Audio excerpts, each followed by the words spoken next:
Soyez le bienvenu à ce nouveau partage.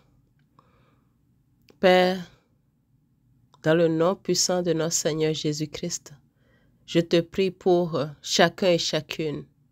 Tu vois leur situation, tu vois leur vie, tu les connais, Père. Que ta main agisse en leur faveur. Au nom de Jésus. Amen. Bienvenue à chacun et chacune de vous.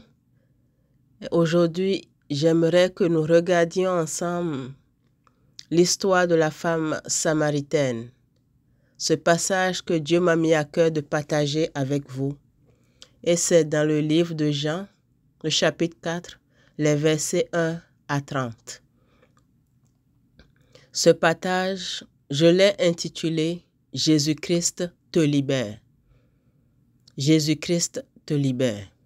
Je ne connais pas ta situation, je ne connais pas ta vie, mais assurément, Dieu le connaît.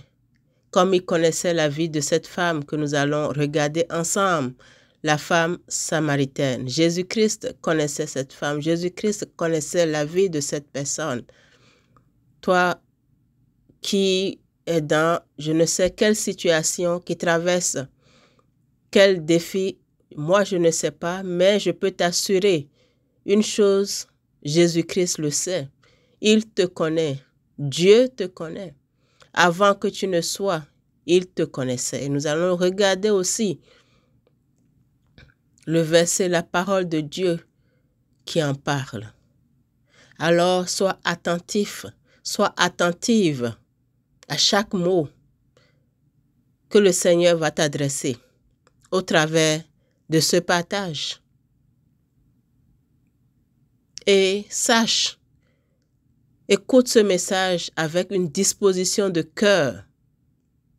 Sache que Dieu a le désir de toucher ta vie, de toucher ton cœur, de toucher ta situation. Parce que ta vie lui importe, ta situation lui importe, ce que tu traverses lui importe, où tu es, ce que tu vis, comment tu es, comment tu te sens, lui importe. Ne pense pas que ça ne lui importe pas, pas du tout. Et nous allons le voir parce que il n'a pas changé. Le même qui a agi, qui a connu cette femme et a agi en sa faveur, est allé à sa rencontre. Il n'a pas changé. Ça, c'est la vérité.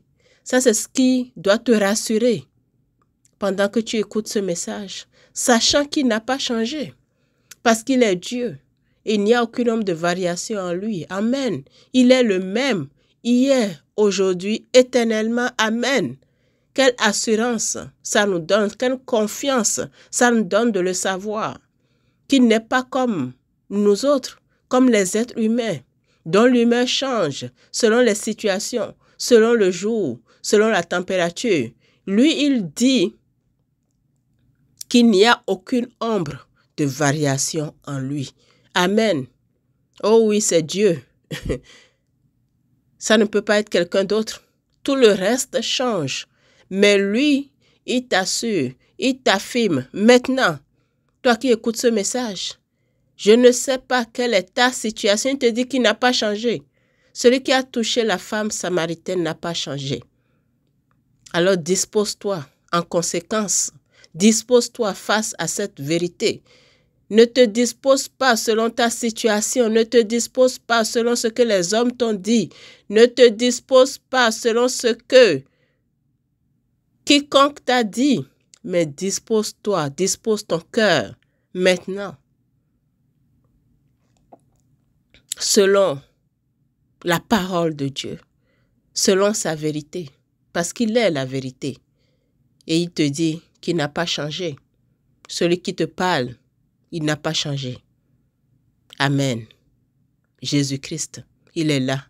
Le même qui a été pour la femme samaritaine. Alors regardons ce fameux chapitre dont je te parle. Le chapitre 4 du livre de Jean. Les versets 1 à 30.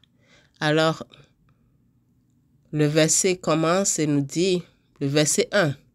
Le Seigneur sut que les pharisiens avaient appris qu'il faisait et baptisait plus de disciples que Jean.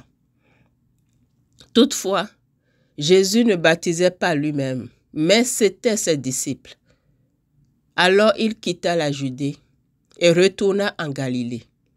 Comme il fallait qu'il passât par la Samarie, il arriva dans une ville de Samarie nommée Sichar, près du champ que Jacob avait donné à Joseph son fils. Là se trouvait le puits de Jacob. Jésus, fatigué du voyage, était assis au bord du puits. C'était environ la 6e heure. Une femme de Samarie vint puiser de l'eau. Jésus lui dit, « Donne-moi à boire. » Car ses disciples étaient allés à la ville pour acheter des vivres. La femme samaritaine lui dit, « Comment toi qui es juif, demandes-tu à boire à moi qui suis une femme samaritaine? » Les Juifs, en effet, n'ont pas de relation avec les Samaritains.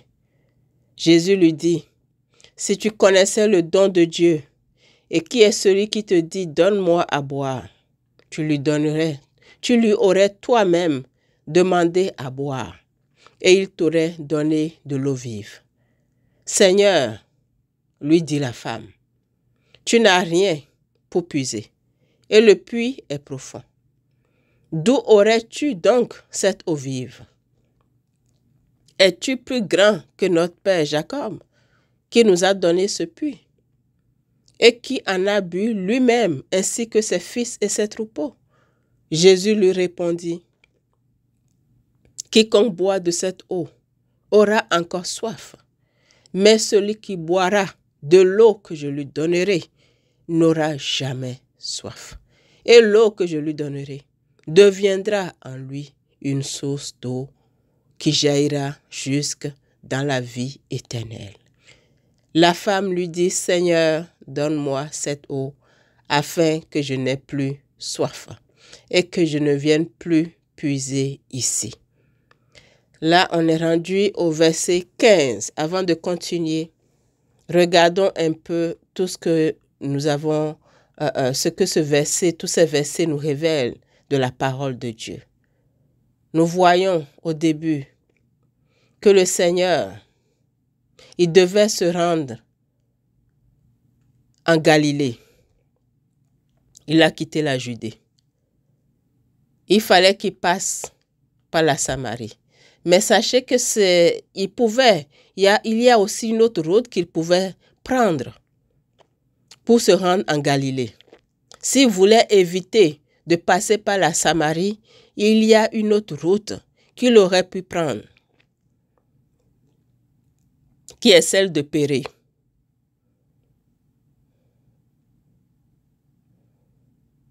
Donc,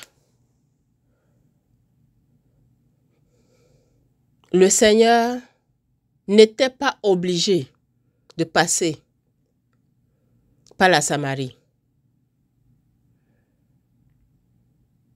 Parce que les Juifs et les Samaritains ne se parlaient pas, ne se fréquentaient pas, comme le verset l'a indiqué.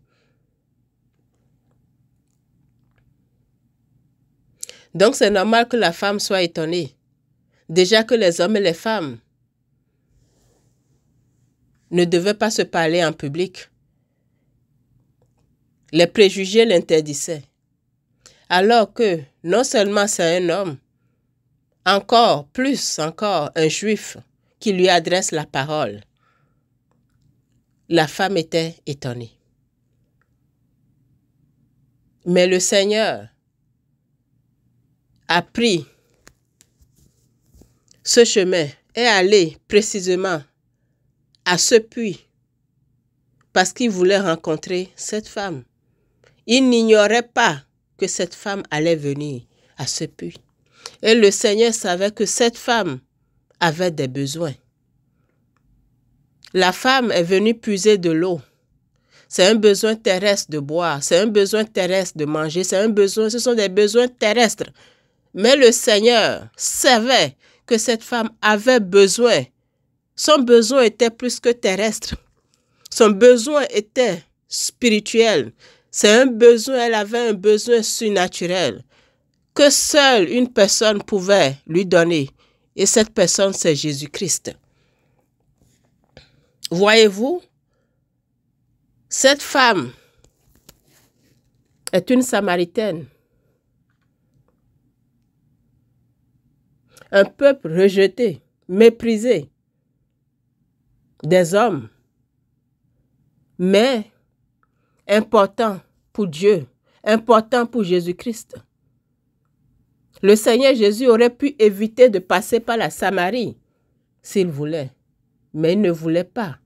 Il est le sauveur des perdus, le sauveur des méprisés, des rejetés, comme cette femme samaritaine. Quel est ton besoin? Quelle est ta situation? Oui, tu ris avec les gens, oui, mais dans le secret de ta vie, tu te sens méprisé, rejeté. Tu es perdu. Tu le caches bien. Tu essaies de le combler en faisant bonne figure. Tu essaies de le combler. Je ne sais pas comment. Toi-même, tu le sais. Et si tu veux être un tant soit peu, tu es honnête avec toi-même, tu vas le reconnaître en écoutant ce message. Mais sache que ce n'est pas pour te juger, ce n'est pas pour t'accuser que le Seigneur te parle aujourd'hui. Non, il veut te sauver comme il a sauvé cette femme samaritaine. Il veut combler ton besoin, qui n'est pas un besoin terrestre. Parce que tu as essayé de bien des manières de le combler, mais ça ne fonctionne pas. Ça dure juste un moment. Et le Seigneur veut te donner plus, comme il le dit lui-même. Quiconque boit de cette eau aura encore soif. Oui, tu as encore soif. Malgré tout ce que tu fais pour combler ton vide, pour combler ta soif, l'étancher, ça ne marche pas. C'est à refaire. Comme le Seigneur te le dit. Il dit quiconque boit de cette eau, quoi que tu fasses, ce ne sera pas assez. Mais celui qui boira de l'eau que je lui donnerai n'aura jamais soif. Ce n'est pas une eau naturelle, ce n'est pas une eau terrestre. Il dit, et l'eau que je lui donnerai deviendra en lui une source d'eau qui jaillira jusque dans la vie éternelle. Amen. Ton besoin est surnaturel. Le vide dans ton âme est un vide surnaturel qui ne peut être comblé que surnaturel. Ta quête, c'est la quête de l'éternité. C'est la révélation que le Seigneur donne à cette femme. Et j'aime la réaction de la femme samaritaine. Regardez comment elle répond au Seigneur là, au verset 15.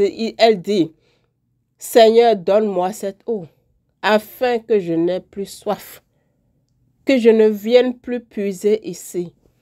La femme samaritaine, c'est une femme vraiment, j'aime sa promptitude, j'aime ça, comment elle était consciente qu'elle était fatiguée de puiser.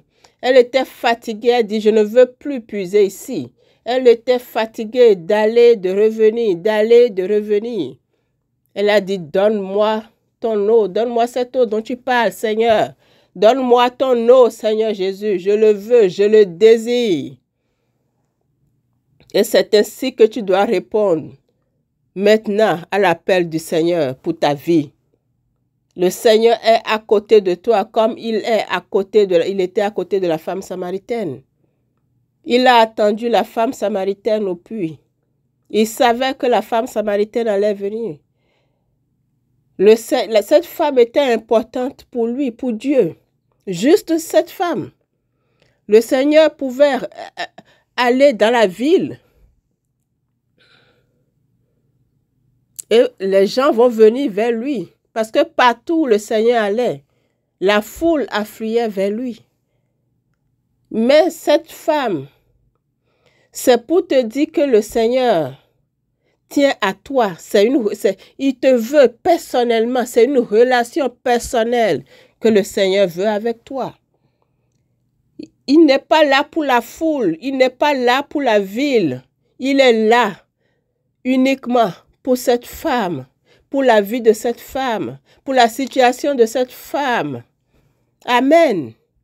Cette femme, peu importe les préjugés, rejetés, abandonnée, méprisée. Mais elle était assez importante pour Dieu, pour que le Seigneur Jésus-Christ s'intéresse à elle, à sa vie, elle personnellement. Personnellement, le Seigneur l'a attendue. Le Seigneur a communiqué avec elle. Le Seigneur a communié avec cette femme. C'est ce qu'il désire faire avec toi. Sans accusation, sans jugement, le Seigneur a parlé avec cette femme, avec amour, avec tendresse, avec compassion. Mais regarde aussi comment la femme a répondu. Il a dit, Seigneur, je reconnais que j'ai besoin d'une eau plus que celle-là que je viens, parce qu'elle venait déjà puiser encore et encore. Mais quand le Seigneur lui a présenté l'eau qui coule qui jaillit juste dans la vie éternelle, elle n'a pas analysé, elle n'a pas posé 1000 questions. Elle a dit oui, Seigneur. Oui, Seigneur. Vas-tu dire oui, Seigneur? Toi aussi, là où tu es maintenant, vas-tu reconnaître que tes solutions n'ont pas marché? Vas-tu reconnaître que tu es fatigué, tu es épuisé, que tu as besoin de plus que tout ce que tu as déjà essayé? Et que tu as besoin de lui? Et tu vas répondre oui. Donne-moi ton eau, Seigneur Jésus. Cette eau qui va combler mon âme. Donne-moi ton eau qui va me laver, qui va enfin me donner la paix. La paix qui surpasse toute intelligence. Voyez-vous, le Seigneur voulait restaurer cette femme. Il ne voulait pas juste passer, lui donner quelque chose et continuer son chemin, non. Comme plusieurs peuvent le faire avec nous. Ils vont te donner quelque chose pour te calmer quelque temps, mais c'est à refaire. Ils vont te donner une méthode, vont te donner quelque chose, un apaisement temporaire. Le Seigneur Jésus, comme il a dit, je veux te donner juste dans la vie éternelle. Pas quelque chose qui finit avec la terre, non. Dans l'éternité, ça continue encore. Amen. C'est ça le Seigneur Jésus-Christ. Le chemin, la vie, la vérité. La vie éternelle, la porte par laquelle nous devons entrer dans cette vie éternelle. Continuons au verset 16 pour voir comment le Seigneur veut restaurer la vie de cette femme. Parce que cette femme, sa vie sur cette terre, oui, le Seigneur voulait lui donner une eau vive qui jaillit juste dans la vie éternelle. Mais la vie de cette femme sur la terre importe au Seigneur. Le Seigneur lui dit, va, lui dit Jésus, appelle ton mari et viens ici. Voyez-vous, ce n'est pas la femme qui a commencé à raconter son problème, ses problèmes au Seigneur. Le Seigneur de lui-même, dans tous les cas, il le sait. Il te connaît. Avant, il te connaissait avant que tu ne sois. Le Seigneur Jésus lui dit, appelle ton mari et viens ici. La femme répondit, je n'ai point de mari. Jésus lui dit, tu as raison de dire, je n'ai point de mari. Car tu as eu 5 maris. Et celui que tu as maintenant n'est pas ton mari. Waouh! En cela, tu as dit vrai. Seigneur, lui dit la femme, je vois que tu es prophète. Oh! Cette femme qui était partie sur des histoires de Jacob, de puits et tout ça, vient, est rendue maintenant à la révélation de qui est le Seigneur. Elle dit, Seigneur, je vois que tu es prophète. Parce que le Seigneur, ce n'est pas elle qui a dit au Seigneur qu'elle a eu déjà 5 maris et qu'elle est rendue à un 6e. Voyez-vous, cette femme, comme elle l'a dit elle-même, elle a révélé le vide dans son âme. Elle a dit, Seigneur, donne-moi cette eau afin que je n'ai plus soif. Il y avait une soif dans le cœur, dans l'âme de cette femme. Elle était épuisée, je la comprends. Elle a déjà eu 5 maris. 5 maris. Parce qu'elle pensait que les maris allaient combler son vide, son besoin. Non. Je ne sais pas quel est le vide et avec quoi tu essaies de combler cela dans ta vie. Non, tu te trompes. Un mari ne comble pas, une femme, non. Des enfants, non. Oui, tout cela vient pas dessus, mais la base, ton cœur, ton âme doit être comblée. Pas le seul qui puisse le combler, Jésus-Christ. Parce qu'il est la vie qui remplit tout l'univers. Verset 28. La femme qui était venue pour puiser de l'eau, tellement elle a été comblée par les révélations du Seigneur Jésus-Christ. Tellement il a transformé sa vie en se révélant à elle. Elle a laissé sa cruche. Elle s'en alla dans la ville et dit aux gens, venez voir un homme qui m'a dit tout ce que j'ai fait.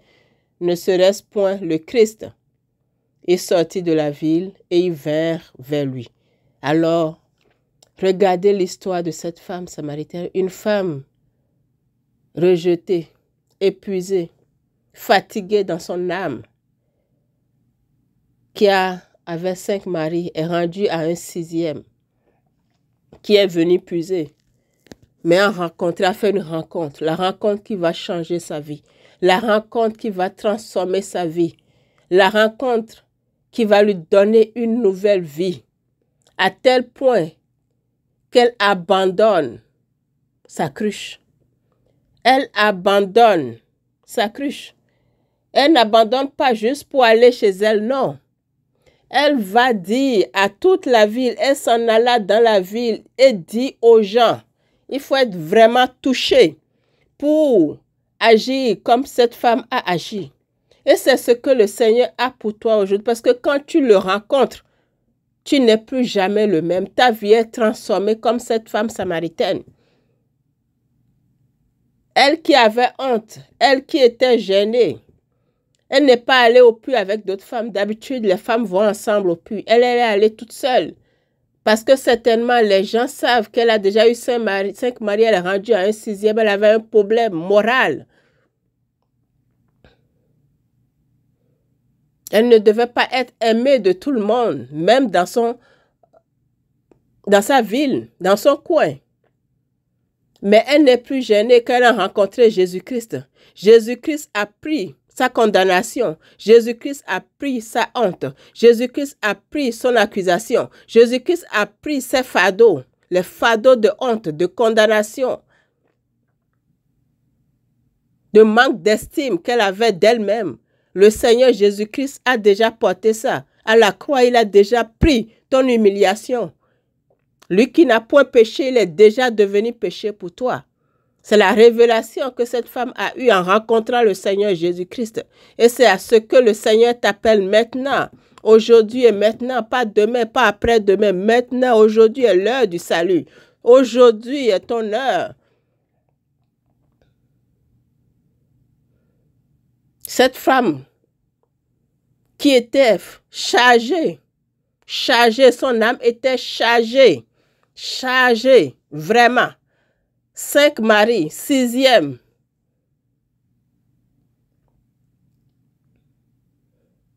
Mais elle a rencontré celui qui décharge. Elle a rencontré celui qui a franchi. Elle a rencontré celui qui libère. Amen. Et Jésus-Christ l'a libérée. Jésus-Christ l'a libérée de ses fardeaux. Jésus-Christ l'a lavé son âme par son sang. Parce que son sang a coulé à la croix pour toi. Dieu a tant aimé le monde qu'il a donné son Fils, Jésus-Christ, afin que quiconque croit en lui ne périsse pas, mais soit sauvé. Jésus, il a donné le Seigneur à la croix, la manifestation de l'amour de Dieu pour toi, de la tendresse, de la compassion, de l'importance que Dieu a pour toi, manifestée en ce qu'il a livré son Fils à la croix à ta place pour porter le salaire de nos péchés. Il est mort pour toi. Il est mort pour la femme samaritaine. C'est pour cela que le Seigneur ne l'a pas accusé. Vous voyez quand vous lisez tout tout le chapitre, le Seigneur n'a en aucun cas accusé cette femme, que les hommes accusaient certainement, que sa ville pointait du doigt certainement. Parce qu'avoir eu 5 maris, ça ne passe pas inaperçu.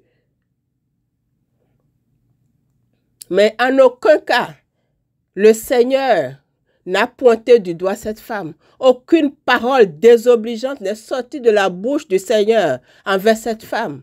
Le Seigneur est venu seulement pour la restaurer dans sa dignité, parce qu'il a payé le prix pour elle déjà à la croix.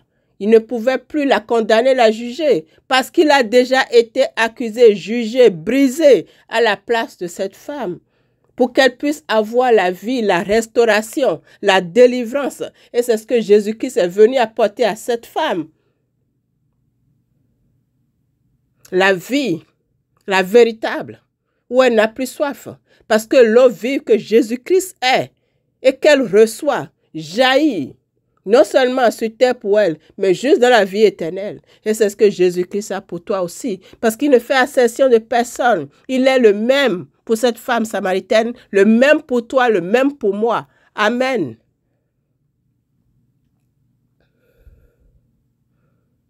Et il est là où tu es maintenant. Comme avec cette femme, elle n'a pas eu à faire un paiement. Elle n'a pas eu à prendre un rendez-vous. Le Seigneur est allé à sa rencontre. Mais elle a réagi promptement. Elle a dit oui, je le veux. Parce qu'il ne force personne. Et elle a reçu ce que le Seigneur avait pour elle. La paix, la délivrance, la restauration. Où les choses anciennes passent. Toutes choses deviennent nouvelles. Et la vie de cette femme,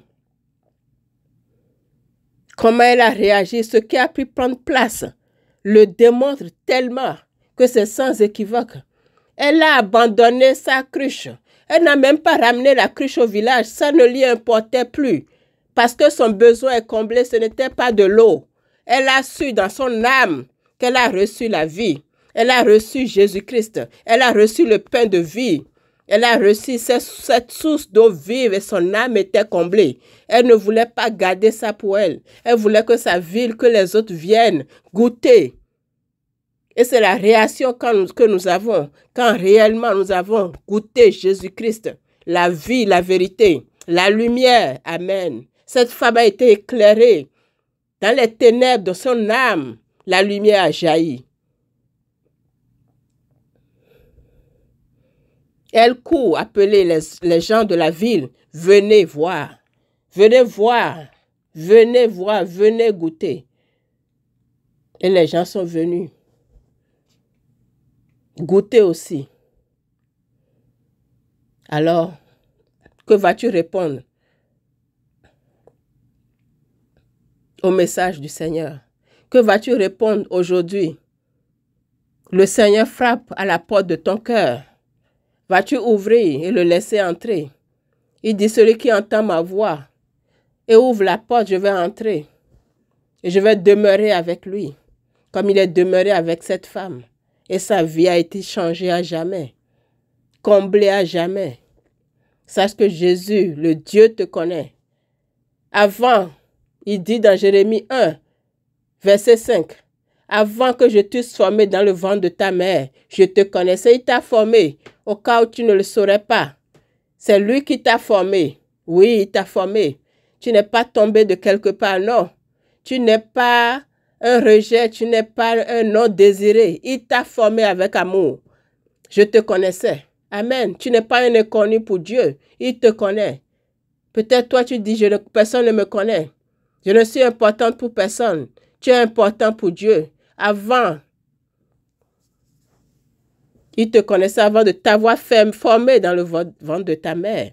Avant que tu fusses sorti de ce sein, je t'avais consacré. Il t'a aimé. Il t'aime.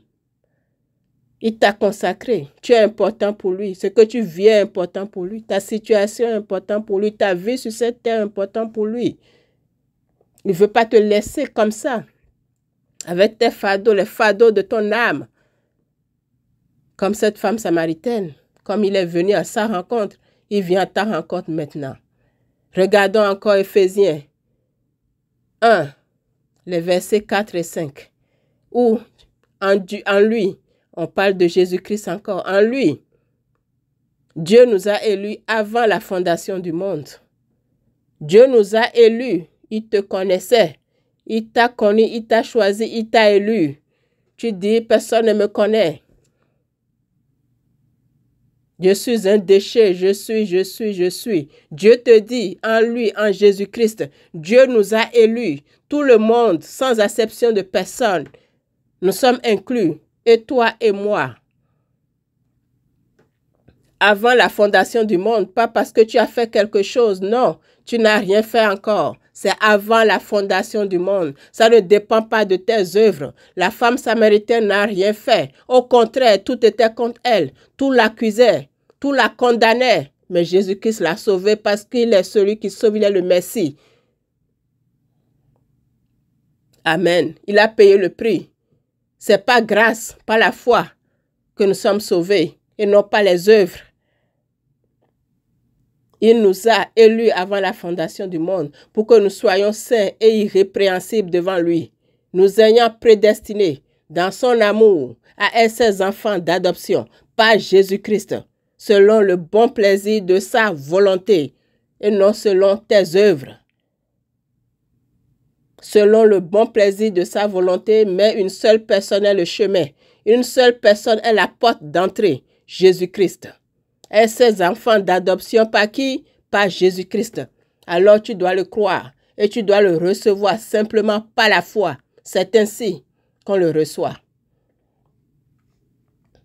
Il t'attend. Comme il a attendu la femme samaritaine, il attend ton oui par la foi, par la conviction du Saint-Esprit qui est avec toi, qui est à côté, qui se tient là et qui t'attend. Il t'attend. Pendant que la femme samaritaine allait et venait entre les maris, Jésus-Christ l'attendait. Dieu l'attendait. Ce n'est pas parce qu'il était parti, il avait oublié, non. Jamais Dieu n'avait oublié cette femme. C'est pour ça, à l'heure, il est allé à sa rencontre. Et aujourd'hui est ton heure. Jésus vient à ta rencontre. Ému de compassion pour la femme samaritaine. Il est ému de compassion pour toi. Il veut te décharger de ton vide, du vide de ton âme, de ton cœur. Il veut te décharger. Vas-tu dire oui? Il est un Dieu miséricordieux, compatissant, lent à la colère, riche en bonté. Vas-tu dire oui? Le Seigneur est là. Il attend ton oui. Il frappe à la porte. Il attend que tu ouvres. Lui, on a ôté ses vêtements. Ils ont tressé une couronne d'épines sur sa tête. Ils se sont agenouillés devant lui pour se moquer de lui, pour cracher sur lui, pour le frapper. Lui qui n'a rien fait, il a été crucifié pour toi, pour moi. Il a subi la condamnation, le jugement, l'humiliation, les railleries à notre place. Il a porté les fardeaux de nos vies à la croix pour que nous puissions avoir la vie, la délivrance, la restauration en lui. Celui que le Fils a franchi est réellement libre. Amen. Son amour pour toi surpasse tout. Ton échec, ta honte, ta culpabilité, ta confusion, tout ce que tu peux imaginer. Alors il est là. Tu es fatigué? Es-tu fatigué d'aller et de venir? Je ne sais entre quoi. Mais tu as juste à dire oui au Seigneur Jésus. Tu as juste à dire oui, je veux cette source d'eau vive que tu me proposes. Je veux ce pain de vie que tu me proposes. Je veux la vie que tu veux me donner. Je veux la lumière dont tu veux éclairer ma vie. Je veux ta présence. Je veux ta compagnie, Seigneur Jésus. Tu as juste à le dire dans tes mots simplement. Il est là. Il écoute. Il t'attend. Tu es à l'aube de quelque chose de grand, comme cette femme samaritaine qui a reçu Jésus-Christ et sa vie a changé. Et il n'a pas changé, lui. Il est le même hier, aujourd'hui, éternellement. Retiens bien ça. Et que cela fonde ta foi en lui, ta confiance en lui. Il n'y a aucune ombre de variation en lui. Il a une victoire pour ta vie, une joie pour ta vie, une faveur pour ta vie, une délivrance pour ta vie, une restauration pour ta vie, personnellement, comme la femme samaritaine. Il veut t'apporter la consolation et non la désolation. Ne perds plus le temps. La femme samaritaine n'a pas perdu son temps, elle a dit oui. Elle a pris conscience de son besoin promptement. Elle sait que sa vie était un tas de ruines et qu'il fallait un changement. Elle le savait en son fort intérieur. Elle n'a pas menti à elle-même. Non, elle n'a pas menti au Seigneur. Elle a reconnu. Elle a dit oui. Seigneur, lave mon âme par ton sang. Purifie-moi par ton sang et donne-moi ta nouvelle vie. Donne-moi ta vie, Seigneur Jésus.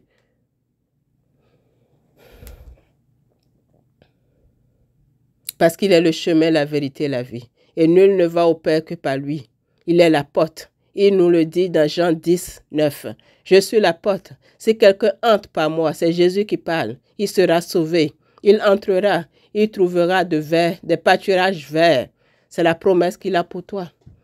Si tu dis oui, car si tu confesses de ta bouche le Seigneur Jésus, si tu crois dans ton cœur que Dieu l'a ressuscité des morts, tu seras sauvé. Car c'est en croyant du cœur qu'on parvient à la justice. Et c'est en confessant de la bouche qu'on parvient au salut. Amen. Tu dois le croire dans ton cœur. Et tu dois le confesser de ta bouche comme ton Seigneur et Sauveur. Tu dois croire dans ton cœur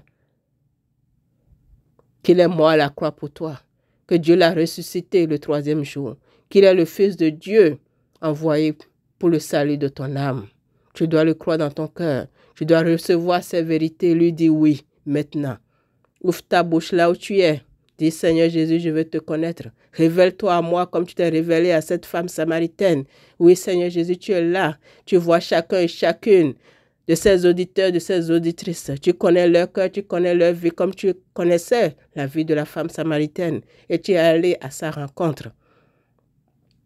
Révèle-toi à eux, révèle-toi à elle, Seigneur Jésus. Ouvrez vos cœurs, tendez vos mains vers lui. Ses mains trouées, ses pieds cloués pour vous. Il est là. Tu as juste à lui dire oui et à le recevoir. Et à voir toi-même ce qui va suivre. Comme la femme samaritaine a vu elle-même de ses yeux. Et sa vie a été transformée à tel point qu'elle est allée appeler toute sa ville pour venir voir celui qui a changé sa vie. Amen.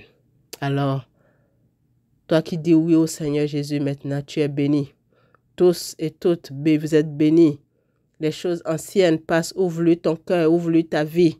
Attache-toi à lui et marche avec lui dorénavant, avec une sincérité de cœur.